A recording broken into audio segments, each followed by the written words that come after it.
today's workshop, we're covering the topic of adult children of alcoholics through an internal family systems lens with Marie Tierney. And this workshop will explore how IFS aligns with ACoA and the similarities and key differences between these two powerful and effective trauma healing and recovery programs. Internal Family Systems, or IFS, is a psychotherapy model that uses a parts model of mind and therapy to heal childhood trauma and addiction.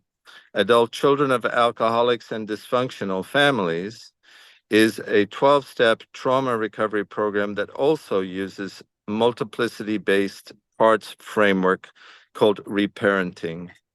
And today it's my great pleasure to introduce Marie Tierney, who is a psychotherapist in private practice in Galway, Ireland, who specializes in working with adults with childhood trauma and addictive processes.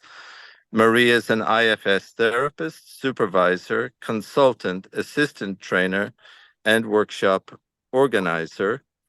So Marie will speak for 45 to 50 minutes. And Marie, thank you so much for doing this. It's great to see you. Thank you. Welcome. I'll turn it over to you. Thank you, Patrick, and thanks for the invitation. And it's lovely to see. I see a couple of familiar faces here. Susie, I haven't met you, but because I've watched so many of the Zoom recordings now, I feel like I know you already. And it's lovely to see your friendly face. And I also know Jerry as well. But actually, I know all of you in a way because we're all connected, even if I haven't met you before. So. Yeah, thanks again for the invitation, Patrick. And I will try to stop by 20 past at the latest. So I'll try and pace myself. I'm not going to do a PowerPoint presentation this evening, but I do have some notes with me, but I'll try to speak rather than just reading from the notes. So I'll do my best with this. And I love the idea of emotional sobriety. I really do. And I'm just so happy to find this group because it resonates with me not just personally, but also professionally. And I really want to thank everybody who's here in the spirit of service. I logged on at 6:15 and there were a lot of people here already who were co-hosts. So this is how it works, right? We give and we keep giving and we receive and we help each other to heal and recover. So I feel like I'm here today in that spirit of service as well to give back a little bit, just a little bit of what's been given to me. And I have received a lot. Along the way in 12-step programs and also from the generosity of my teachers in internal family systems, the trainers and the colleagues that I've worked with and continue to work with. And I'm always learning and open to learning. So I love to see that too in the set aside prayer. So I'm going to start by speaking for my parts that are just a little bit overawed. Earlier this week, I was absolutely terrified because I felt like, oh my God, I'm going on stage and what if, those like nerves kind of stage fright. And I talked to some friends about it and those parts have calmed down. But I do want to start by saying that I'm not an expert. I'm not an authority. But I am somebody who has a lot of experience with 12-step adult children of alcoholics, ACoA program, and also with internal family systems. And I have lived experience of recovery from addiction and childhood trauma, not just through ACA, but also through AA and Al-Anon. And I'm very grateful to each of those programs for the help that I've got along the way. I'm Irish, as you can probably hear from my accent, although sometimes people don't know if the Irish accent is British or Irish. I'm Irish, and I'm just very proud of being Irish. Because when I strip back all my core identities, that's actually really, really important to me. And I live with my wife and I live with my dog in Galway, as Patrick said. I've also lived in the States and I got sober in San Francisco 25 years ago. So Patrick and I have already compared some notes on meetings in San Francisco. So what I'm aiming to do today is to explore, as Patrick said, how internal family systems aligns with ACoA or adult children of alcoholics and some of the similarities, and there are a lot of similarities, but there are also some key differences between them. And as Patrick said, they are both really powerful and effective trauma healing and recovery programs. And I don't think I realized how powerful ACA was when I joined it first about 14 years ago. But now when I look back, oh gosh, I'm so grateful to it for what a great program that the people who put it together in service put together. And I'm a big fan of both of them, and I believe they both have their place in healing trauma. I don't see them anyway in being in competition. I actually see them as mutually supportive of each other.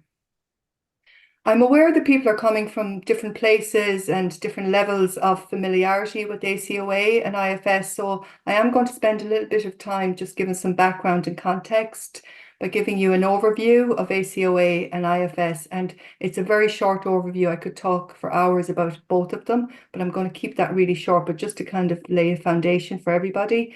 And then we're going to do a short exercise together that's going to give you a felt experience of what I'm talking about. And then we'll move on to do some comparison. And I will end by looking at IFS as a life practice, because even though it is a model of psychotherapy, it is so much more than that. And it can also be a life practice as well, as can ACA actually. And maybe some tips if there's time to find out more about IFS. So my hope really today is that you can learn something, that you can take something useful away from today's talk that will help you in your healing and recovery journey, or even just to stimulate you to find out more. I'll share as much as I can with you, but there's a lot more that you can know about both. So if you're interested, and even if you know a lot about ACA, for example, already, there's even more to learn, because just since coming back to ACA, I haven't been attending meetings for a little while. I've discovered so much more new literature than was there when I started my ACA journey 14 years ago. If you have parts that are skeptical about anything that I say, I just want you to notice that and welcome those parts.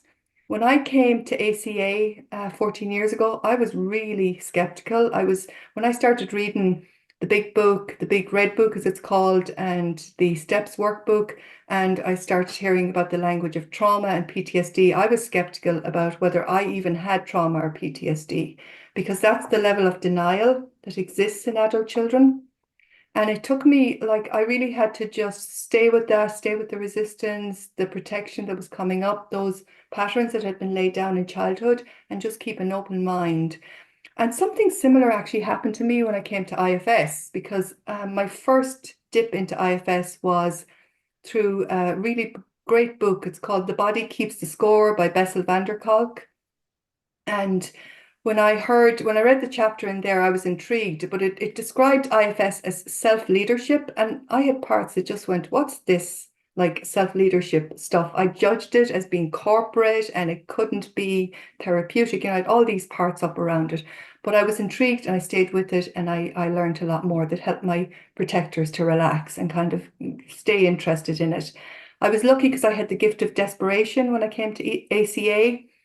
There were a lot of things that weren't working in my life 14 years ago, despite a decade of sobriety, and I had hit an emotional bottom, and I feel so blessed that there was a program and a fellowship there for me. And today I can safely say that ACA and IFS have changed my life in ways I couldn't even have imagined when I first started to learn about healing the pain and the shame, because I think that's what's actually core to being an adult child, is the shame of growing up in an alcoholic or dysfunctional family. So even though ACoA, I'm just plugging in my laptop, even though ACoA is adult children of alcoholics, it's not just alcoholics, it's adult children of alcoholics and dysfunctional families. So anybody who's grown up with mental illness or chaos, or parents who were just checked out for whatever reason, and there's so many reasons like why families are dysfunctional, can also qualify. Before I go on, I also want to say a few words about safety. So again, real invitation and permission to notice what's coming up for you, because talking about childhood trauma can be triggering. It can bring up a range of feelings and experiences. I'm not going to get into the details of it because that's not what today is about, but you might find yourself triggered by something that I say, and just invite you to notice that, and please be gentle with yourself. And I also want to acknowledge the limitations of language, which can feel excluding. So for example, I'll be talking about parents, but for people who didn't grow up in a home where they were parents, they might have grown up in care, or they might have grown up with caregivers who weren't their parents. I don't mean to exclude anybody, but I don't want to get overcomplicated with my use of language. And I also want to hold sensitivity for people who have gender, cultural and other diversity, which can be both seen and unseen. Because I know I personally have a lot of diversity, but it's not visible. So I really hold awareness of that.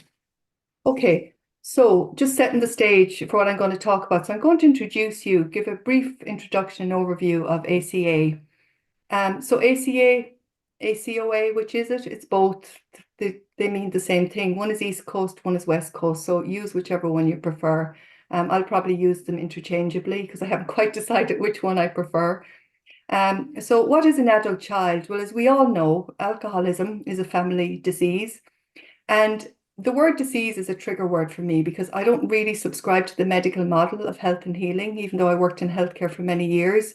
But how I've come to kind of think of disease is by breaking down the word into dis-ease. And what we're talking about as an adult child is the dis-ease of family dysfunction. So the dis-ease that exists internally in me and in other adult children because of this disease of alcoholism or dysfunction that causes a dis-ease internally. And It Will Never Happen to Me is the name of a very famous book written by one of the pioneers actually in the ACoA movement called Claudia B.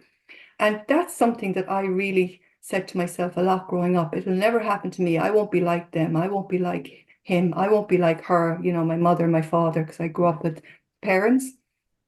And my dad had the problem with addiction and other dysfunction. There was a lot more than just addiction going on. And the family rules in our house were don't talk, don't trust, and don't feel. And actually, we heard that all the time. What goes on in this house stays in this house. So those rules were just, and my father was military as well. So there was a militaristic influence there. So you did what you were told. Don't talk, don't trust, don't feel. Imagine the impact of that on a young child's nervous system, emotional system, on their developing brain and body, where everything has to be held inside and shut down. And these are survival techniques. If I don't talk about my feelings, if I don't trust, if I don't feel, that can help me to survive in a childhood home that is dysfunctional.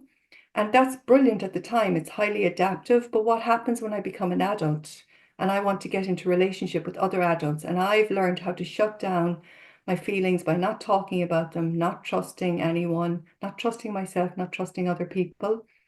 So we have this disease of denial. And I had that when I came into ACA first. It's denial because it's our normal. We don't even know. And we've been schooled to live in denial. And we feel bad about ourselves. We don't want others to notice because we have the shame, which is just, we don't want anybody to see how bad we feel inside. So we can become isolated and we find it hard to talk about what's really going on. So what happens then is an adult child becomes somebody who responds to adult situations with these behaviors that were adaptive in childhood but become maladaptive or unhelpful. Because I'm trying not to use so much jargon today, so unhelpful as an adult. And the term means that we meet the demands of adult life with survival techniques that we learned as children, which leaves us feeling unsure of who we are. So that's a little bit about adult children. And I'm going to really try and pace this because I could say a lot about everything that I'm talking about today, and I'm really passionate about it. So I'll try to kind of keep myself moving along and not go down any rabbit holes, which is why I'm using my notes. So my first introduction to doing inner parts work was actually through ACA. And again, I didn't know that at the time because when I came to ACA 14 years ago, there was no language about parts in the STEPS workbook or in the big red book. And as we all know, ACA is a 12-step program, but where most 12-step programs focus on recovery from addictions and often specific addictions like alcohol or narcotics, and I don't need to tell you about that, you know about that. ACA is focused on trauma recovery as opposed to addictions. And it's a 12-step program, and they do use the full 12-step framework, but there's also this other modality called reparenting that's been there right from the very start. And reparenting is a parts framework, and I'll go into that a little bit more in a while. So ACA was my first experience of using a framework for inner parts work, and it was really useful to me. I still use it, and I recommend it to my clients. So ACA was formed in just a little bit of history. It was formed in 1978 in New York. It came out of Alateen, actually. So the Alateens, the kids who were in Alateen were growing up and they didn't want to go to Al-Anon. And I can understand that, because when I went to Al-Anon, when I went to AA first, I felt like I was meeting my father in every man who was telling the story. And that was very triggering. And then I went to Al-Anon and I felt like I was meeting my mother and every woman who was telling her story of living with an alcoholic. And that was difficult. And then finally I got to ACA and I felt, oh my God, this is my tribe. Now, these people get me. They've had similar experiences. We've all gone through these like really, tough childhoods living with addiction. So this was how ACA started. The Alateens wanted something different. And then they paired, Tony A came to one of their meetings, and Tony A would become the primary founder. And Tony had grown up in a violent alcoholic home. Standard format of meetings, ACA meetings follow the standard 12-step format. The relevant literature is read and members share their experience, strength and hope, like happens in 12-step meetings all over the world every single day. And the solution, and this is one of the things I really love about ACA, is it's very focused on the solution. And the solution in ACA is to become your own loving parent. Now think about that, what that actually means. Because as adult children, we're often focused outside ourselves, looking for somebody or something to fix us. And we know about this from addiction as well. And in ACA, they say the solution is to become your own loving parent, not to look for somebody else, a therapist or a partner or a friend or whoever, or a religion or whatever it is to fix you. You have to be the solution. It's not, there's no have, this is a choice. So the solution is to become your own loving parent, to turn inside, breaking those family rules of don't talk, don't trust, don't feel, by learning to listen to yourself, to trust yourself and feel your feelings. Now that's easy to say. It's actually incredibly hard to feel your feelings when all your life you've been keeping pushing them down because it's been too painful. So it's not easy, but it is really, really hopeful. And the key principle in ACA is emotional sobriety. I'm not going to get into that, but basically what that means is getting healthy about our emotions. It's the opposite of being intoxicated. So it's just really becoming emotionally sober. So, and what I think about is I become emotionally sober so I can face my past, so I can look at how it impacts my present, so I can have a better life for myself and my loved ones in the future. And just to keep that in mind, that timeline in mind, we're looking at the past, but we don't want to get stuck in the past. So, and we're looking at the impacts on the present so we can have a better future, because we all want to have a better future for ourselves. Okay. So I'm just having a look at the time. I'm just going to skip forward a little bit. There's two books, literature, that I want to talk about. One of them is the Steps Workbook, and I'll put it up. It's this yellow book. Anybody who's gone to ACA will know this. It's the 12 Steps of Adult Children Steps Workbook. Okay, so it's got a whole section from the big red book, which is all about the 12 steps of recovery for adult children. And it's based on the 12 steps of AA and other 12-step programs, but it's modified them. So it's much more about looking, for example, I'll just give you one difference is, in the fourth step in AA, how we take a searching and fearless moral inventory of ourselves. What we do through the Steps Workbook is we do that, but we also take a blameless inventory of our parents. And it's not to blame our parents, but it's to recognize how our parents' behavior has impacted us. The other book that I want to share with you is the Loving Parent Guidebook. So the 12 Steps came out in 2007. The Loving Parent Guidebook is a much newer book, and this is the one that has the reparenting guide. It was published in 2021, and it's so interesting to come and discover this book and read it, knowing all that I know about internal family systems, because I can see how the authors of this book have taken everything that's based in ACA and they've overlaid the internal family systems model on it. So they're, for the first time in here, they're talking about parts, they're talking about an inner family, and there's lots of other influences that I can see from internal family systems. And I'll talk a little bit about some of those as well. Okay, So I'm going to read the solution actually from ACA because I think that will give you much more of a sense of the program. And then I'm going to move on to talk a little bit about internal family systems. So bear with me while I read this out. And this is read out at every ACA meeting. So I think it's good to read it here today as well. So the solution in ACA is to become your own loving parent. As ACA becomes a safe place for you, you will find freedom to express all the hurts and fears you have kept inside and to free yourself from the shame and blame that are carryovers from the past. You will become an adult who is imprisoned no longer by childhood reactions. You will recover the child within you, learning to accept and love yourself. The healing begins when we risk moving out of isolation. Feelings and buried memories will return.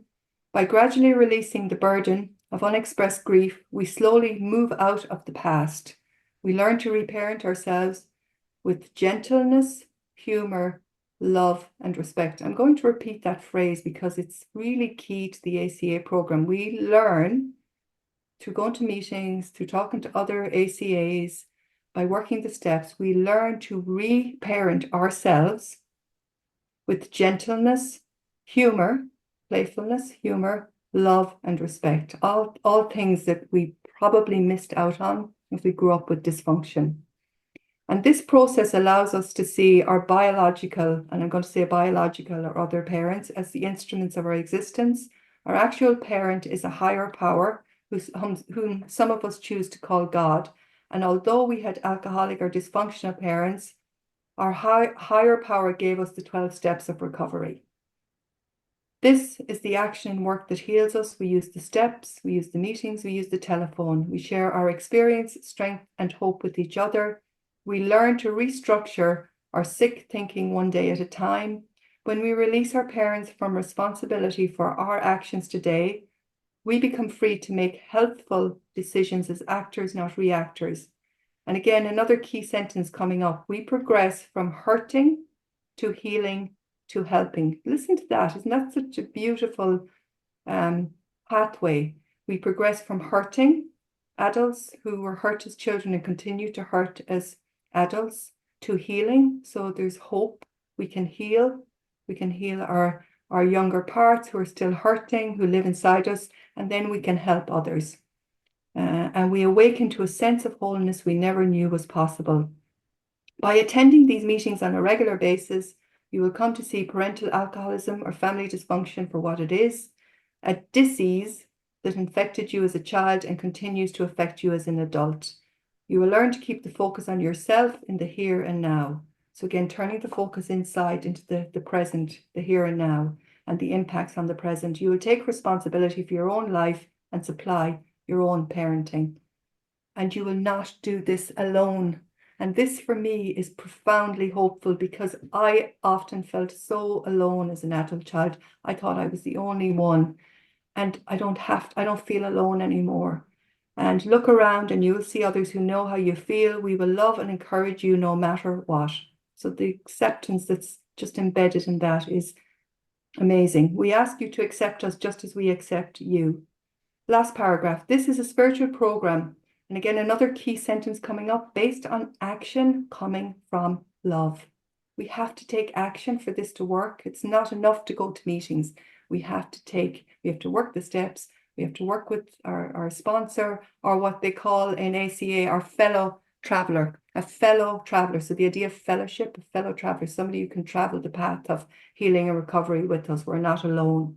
And we are sure that as the love grows inside you, you will see beautiful changes in all your relationships, especially with God, yourself, and your parents. Okay, so that's the solution. So I hope that gives you a real sense and a flavor of ACA and the promise and the potential that's in the program. I'm going to move on now to introduce you to internal family systems. And the IFS, or internal family systems, model of psychotherapy, and it was initially a model of psychotherapy. I believe it's so much more now than that. Was developed by Richard Schwartz, and Richard Schwartz is known commonly as Dick. So you're going to hear me talking about Dick. I'm talking about the developer of IFS, Richard Schwartz. It's based on 3 core assumptions. And I know you've had some speakers from IFS. I know Bob Falconer has been here, wonderful, wonderful guy, brilliant teacher, great thinker. C. Sykes, who's one of my main influences, one of my main teachers in internal family systems, has been here as well, talking about her model of addictive, compassion for addictive processes. And Cease is another great, wonderful role model for IFS and a great trainer as well. I know you've had Martha Swinglesey talking to you about shame, fantastic author, fantastic trainer and teacher. And I know Mary Kruger is coming up. So you guys are getting like some of the really great IFS people sharing their experience with you and teaching you.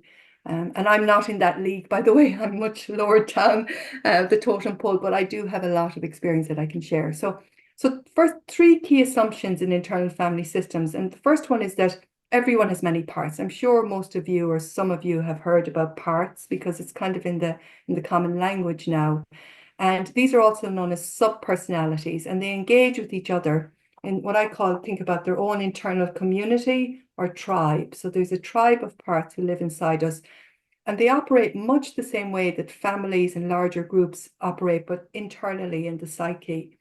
And parts are normal, and having parts is normal. Multiplicity is natural. So this was one of the great gifts that Dick brought, because before that it was thought we're just one personality and it's abnormal to have parts, because that means you have, you might have a condition called multiple personality disorder or DID. He said, no, that's not right. These are just, we are born with these parts. It's normal and it's natural to have them. And a very simple example, a part of me is angry and another part of me is hurt. So I've had a fight with my wife or my mother, probably more likely. I'm angry with my mother. But then when I go and sit, I realize actually underneath the anger, there's a part of me that's hurt because my mother said or did something that upset me. Or even I might feel torn. I might want to go out and I might want to stay home. So a part of me wants to go out, a part of me wants to stay at home. Or for me, I really like to eat healthy, but there's another part of me that just wants to eat whatever she wants. So this is in the common language. And parts can be divided into protectors and exiles, and it gets, protectors can be divided into managers and firefighters. I'm not going to go down to that level today. I'm just going to keep it at, we have protectors who protect our vulnerability. The vulnerability is held by our inner children, or what's in IFS is called exiles. So the language of ACA and IFS are different, but they're talking about pretty much the same thing. So protectors can be forced into extreme roles due to trauma to protect the system. They're protecting the system from the vulnerability of the exiles. They're also trying to protect the exiles who hold the pain. So what we're talking about is unprocessed pain, shame, feelings of aloneness, other negative feelings, and beliefs about themselves. And second core assumption in IFS is that parts are organized in a system. So Dick was a systems guy. He had trained, he'd done his PhD in systemic family therapy. And he could see when he started to work with his clients and they started to tell him, because this model came to him from his clients, they started to tell him about the parts inside themselves. He started to think systemically, oh, okay, these parts are, they're structured in systemic ways or patterned ways internally. Some of them like each other, they form alliances. Some of them fight with each other, they're polarized. Just like all families, some people get along and some people don't see eye to eye. So that's the second key assumption. Parts are organized in a system. It's not just a collection of random parts. There's a system inside. And the third key assumption is that every person has a self in addition to having parts. And Dick spells this self with the capital S. And in IFS, we talk about the self, we talk about self-energy, and we talk about self-leadership. They're all talking about the same thing, but kind of in slightly different ways. And Dick has described the self as the most important discovery and contribution of internal family systems. And I believe that. I think sometimes people think IFS is about parts. It is, and it's about so much more. It's about parts and self, and it's how they're organized in a system internally. And self is the healing agent internally, but self is, we all have self inside, but there's a much larger self, which in ACA or 12-step is called the higher power. Dick calls it big self. So there's the local self that's in each person, and it is in each person. And I'll talk more about this in a little while, but there's also the big self, which is closer to what's known as the higher power. Okay. We're all born with self, so we don't have to develop it. We don't have to meditate. We don't have to do anything. But what happens when we've been traumatized or we've grown up with dysfunction is our self gets covered over by our protectors. So the easiest way to think of this or understand it is if you think about the sun in the sky and the clouds are like the protectors. The sun is always there, but sometimes you can't see the sun because it's been covered over by the clouds. But once the clouds part and give way, the sun is there, and you don't have to do anything. Just the clouds part and the sun is there. So it's a little bit like that inside each of us. There's self and there's self energy. And when people are connected with their self, Dick talks about the 8 C's of self. So he talks about these qualities of self energy, such as curiosity, calm, courage, compassion, creativity, connection, confidence, and clarity. And there's also the 5 P's that I'll come to in a little while as well. So presence and etc., etc.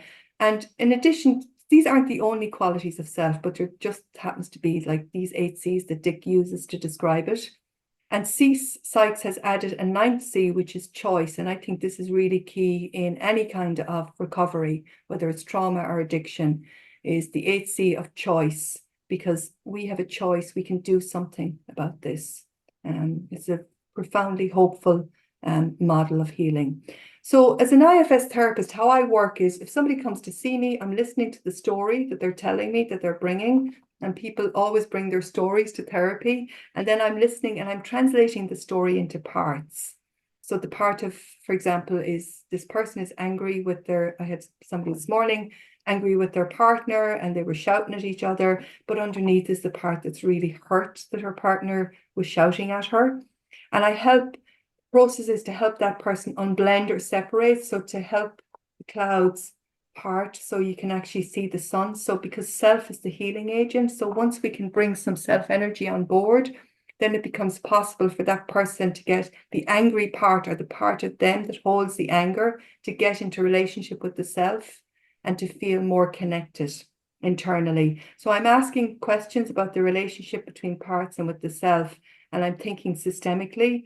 And my role is to be collaborative and to help the person through the process. So that's how I use IFS as a therapist. But even more importantly for me, since learning IFS, it has become a life practice, and I use it to work with my own system on a daily basis. And I believe that anybody, even people who don't do IFS training, can learn how to do that. And you can also learn how to do that through ACA.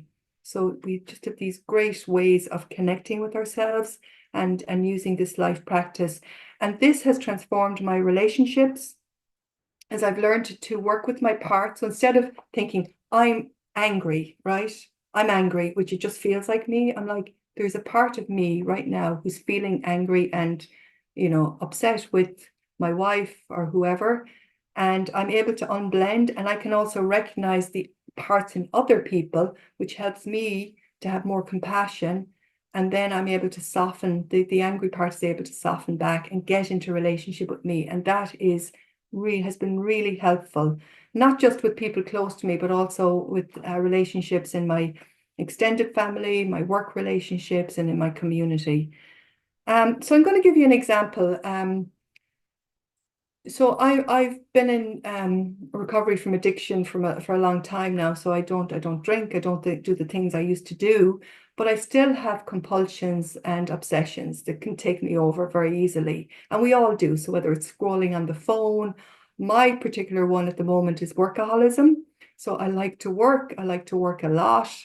And then recently I sat with that, and I just started to get to know that part of me who was driving the bus. So I think about this. I used to think about it like, the self was the conductor of the orchestra and there were all these different parts. And now more and more I think about it like a bus. Who's driving the bus? So if the workaholic part of me is driving the bus, then I'm just working around the clock. And when I paused and I turned inside and I connected with myself, and I was able to get into conversation with that workaholic part, I was able to and appreciate her, by the way, because she often feels unappreciated. and really love her up and say, yay, I'm really so happy that you do what you do, but do you ever get tired of doing it? And she's exhausted a lot of the time because she works so hard, she never takes a break. And then she started to tell me about some of the vulnerability underneath that she was trying to protect against. So not feeling good enough, for example.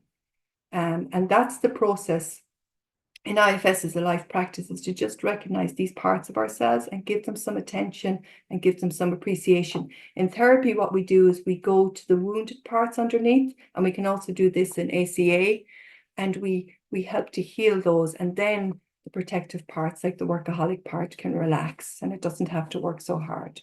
Okay, so I'm going to pause here. I'm just going to look around and see how everyone is doing. Are you all with me so far? Yeah, good. Okay, I see some thumbs up. Yeah, it's good. And it's just so nice to see everybody's faces on the screen. I'm just taking a moment to connect with all of you. I know there's a lot of people here. So yeah.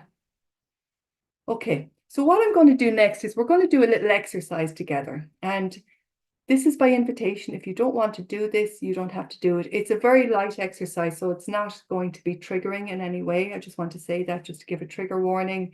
And it's a guided process. It's going to take us about 5 minutes to work through this. And I think it's a great illustration of working with what's often called resistance, but what we call protection in internal family systems. So it's called the clenched fist exercise. And I'd really like to give credit for this exercise to my fellow ACA traveler, Lewis B. I haven't met Lewis, but I feel like I know him already through just accessing some of this material. And Lewis, just to give him credit, was one of the people who was involved in putting the Loving Parent Guidebook together. So shout out there to Lewis. I'd love to meet you sometime. So I'm going to invite you to settle in by taking a few breaths and turn your attention inside and just do whatever you do to do this. So it could be just feeling your feet on the ground. It could be just noticing your parts that are kind of busy paying attention or distracting you because you don't want to pay attention. Just notice those parts maybe in your head and just invite some open space inside in your body. So it could be by noticing your breath. So just maybe taking a breath or two. We're not going to go into a deep meditative state. We're just going to drop down a level or two to open up some space internally. And if you want to close your eyes or, lower your gaze, whatever feels right for your system, you can do that. And the first thing I'm going to ask you to do as we go through this is just take one of your hands. It doesn't matter. It can be your right hand or your left hand, whichever hand you feel wants to be taken. You want to start with, and make a fist out of it. So just clench it into a fist. And for the purpose of what we're doing here, the job of this hand is to stay closed.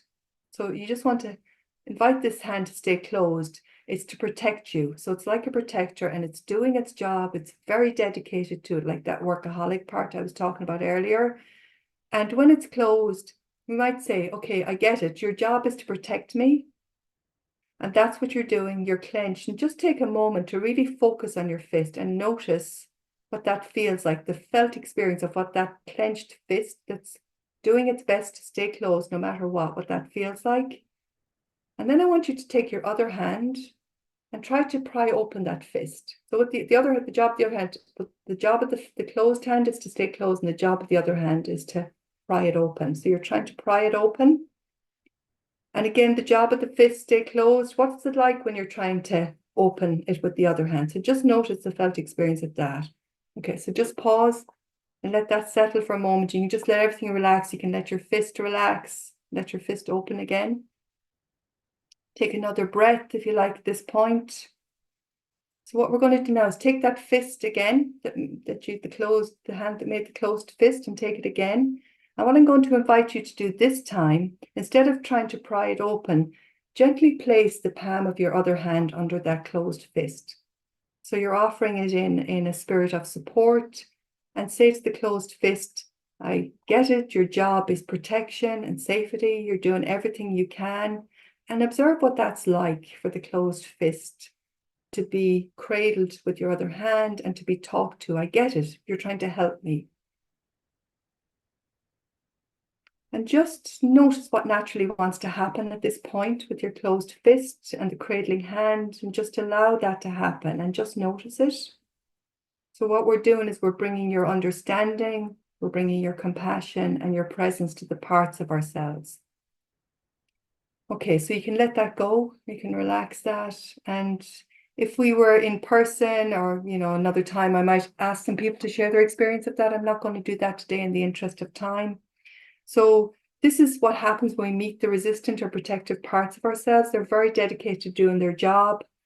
And when we can bring some gentleness, we can have a different experience with that protective part and those protective parts of ourselves. And that's what resistance or protection feels like in our system. And the way in IFS and ACA we deal with that, or we bring some compassion and understanding and gentleness. Remember what I said earlier: gentleness, humor, love, and respect. And then the protective parts can start to relax and trust that there's somebody else in there that we call self. Okay, so I'm going to move on now to talk about some of the similarities between IFS and ACA. So I've already told you that ACA was founded in 1978. It's 46 years old, been around quite a while, not as long as AA, another 12-step. Dick Schwartz started to develop IFS in 1983, which makes it this year 41 years old. So I started to think, oh gosh, these are like 40-year-old siblings. But then I thought, no, they're more like cousins because they actually have different parents. Remember, ACA came out of Alateen with the influence of Tony A, and IFS came out of systemic family therapy, and it has had many other influences. They're both trauma recovery programs. They're both models for healing trauma, but what they really are so good at doing is healing relational trauma. So we get wounded in relationship, and these are models and ways to help us recover in relationship, because we can't recover alone. Okay, so they're very, very powerful. And in internal family system, remember, we have the parts and the self organized as a system. In ACA, what we have is an inner family. So in ACA, in the reparenting guide, they talk about the inner family, and it's like a scaled down version of IFS. They talk about the critical parent, who's like the judging, critical part of ourselves that we learn how to do from our external parents growing up.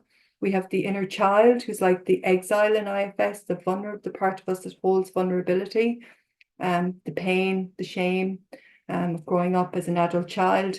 And we have an inner teenager, and this is a new piece again in the Loving Parent Guidebook, is this inner teenager. So like a lot of teenagers, this one is often withdrawn, shut down, numbed out, but often very angry as well.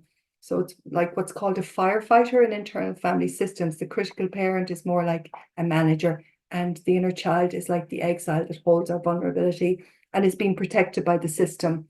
And then in ACA, we have what's known as the loving parent, or the inner loving parent. And this is like a healthy part in our system. And this is similar to IFS, but it's also quite different. And I'll talk about that just in a few moments. They're both psycho-spiritual models, but what's beautiful about both IFS and ACA is if spirituality isn't something that you can relate to, or that you don't really, doesn't resonate with you, you can also use both of these models in a secular way. So it doesn't have to be spiritual. For a lot of people, they are spiritual models. And they're both life practices that can be done with other people and on your own as a daily life practice. But I believe, as I said, that we need to heal in recovery with other people, because we're hurt in relationship and we heal in relationship. So I do think IFS is a lot more robust and dynamic than ACA, but it doesn't make it better, it just makes it different. And I think one of the real strengths of IFS is the idea of the self and self-leadership. And because it's so much bigger than the loving parent, who's a part, but the self is just so much bigger, because self is the one who's not a part. It's who we really are at our core. And it's like, if you think about, like, sometimes it can be hard to not to explain, but to understand what self is. So one metaphor I like is, if we think about this boundless ocean of compassion, that we're all like, big self, higher power is a boundless ocean of compassion. And inside each one of us is a drop of that ocean. And that's what Dick calls self. It's the drop of that boundless ocean of compassion that we all live in. And there are different languages in IFS and ACA, but pretty much we're talking about the same territory. And just a little bit about the healing process. So both IFS and ACA use a stepwise healing process, but in both of them, that's not a linear process. We don't start at A and get to Z. It's more of a kind of like an infinity circle. And in IFS, we use the 6Fs, what's known as the 6Fs and the healing steps. And we're unblending from our protectors. We're getting to know them, getting into relationship with them, and the self is the healing agent. That's IFS in a sentence. And on the IFS level 1 training, it takes 15 days to teach that. So I've just given it to you in a sentence. So again, there's so much more to this than what I can convey today, but I just want to give you a flavor of it. The healing process then in ACA is the 12 steps. So I've shown you the books, the guidebooks, the workbooks. It's the 12 steps and it's reparenting. And the question I had when I was preparing for this talk was, if I was starting today, which one of these would I start with? And I thought what I'd probably do, and it's up to you because it'll be different for each person if you do feel pulled or you're recommending this to somebody else that you know who might need this or benefit from this program, is I'd probably start with the Loving Parent Guidebook to lay the foundation. And I would do it with another person. So I'd find a fellow traveler to work on this with, or a group of fellow travelers, a small group of maybe 6 to 8 people. And then I'd probably move on to the steps workbook and work through that, and then come back and finish the work in the Loving Parent Guidebook. So that's my perspective. Everybody will do what's right for them. So if you are interested in that, maybe that's something to think about. One of the strengths of ACA is that it is a self-help program, and it's a community, and it's freely accessible, and it's available to all. Whereas IFS at the moment is mainly a model of psychotherapy. I know Dick sees it as something he wants to bring to the public, so maybe in the future it will become more publicly available. And I think that's one of the great strengths of ACA, is just the fact that you have a community. Because I know for me, when I came to ACA, I was really honestly terrified of people and terrified of groups. And it was just through sitting in meetings and feeling the discomfort, first in AA, Al-Anon, and then ACA, that I started to relax around people, as I saw that a lot of people in these meetings were just like me. And it just helped me to feel, more relaxed around groups of people. Okay, so I'm going to move on now to talk about, I've talked about the key differences. I don't have time. I have a lot more prepared about self, but I'm kind of running towards the end of my time today. So I might be able to come back another time and talk more about that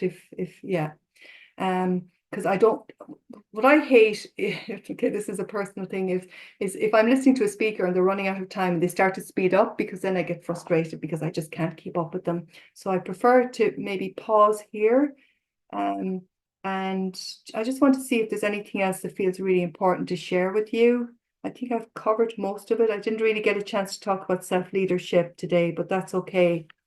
IFS is a life practice. Yeah, I explained a little bit about that. So I think one of the things as well is, if you're interested in learning more about IFS or ACA, just go online. There's tons of material, and just find what resonates for you. There are a lot of really good podcasts on IFS. Not so many good podcasts that I found on ACA, but maybe other people have, or they might know about that, and you might be able to share that. And I'm going to close with a poem, if you'll indulge me. It's by my very favorite poet called Mary Oliver. Do any of you know Mary Oliver? Yeah. Yeah. So Mary has a quote that I love, which is, she says, she's the master of understatement. I, like thousands of other people, had an insufficient childhood. So she talks about her childhood as insufficient, and see how she's talking about, the commonality with other people, other adult children, is I, like many thousands of others, had an insufficient childhood.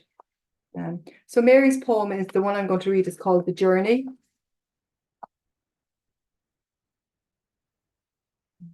One day you finally knew what you had to do and began. Though the voices around you kept shouting their bad advice, though the whole house began to tremble, and you felt the old tug at your ankles. Mend my life, each voice cried, but you didn't stop. You knew what you had to do, though the wind pried with its stiff fingers at the very foundations, though their melancholy was terrible. It was already late enough and a wild night, and the road full of fallen branches and stones. But little by little, as you left their voices behind, the stars began to burn through the sheets of clouds, and there was a new voice which you slowly recognized as your own, that kept you company as you strode deeper and deeper into the world, determined to do the only thing you could do, determined to save the only life you could save. Okay, thank you. So I'm going to leave it there. Thank you, Marie. That was beautiful. Just got a message from somebody saying, I love this woman. So clear and illuminating. Thank you. Thank you. Thank you. Thank you. Yes. So that was wonderful. And by all means, our door will always be open. So you're welcome to come back. And by the way, we have our second annual live conference. It'll also be on Zoom. It'll be we just had one in London in May. It's called Recovery Reimagined. And that will be coming up next May at Trinity College, Dublin, May 23rd through 25th. And Marie will be one of our presenters alongside C. Sykes.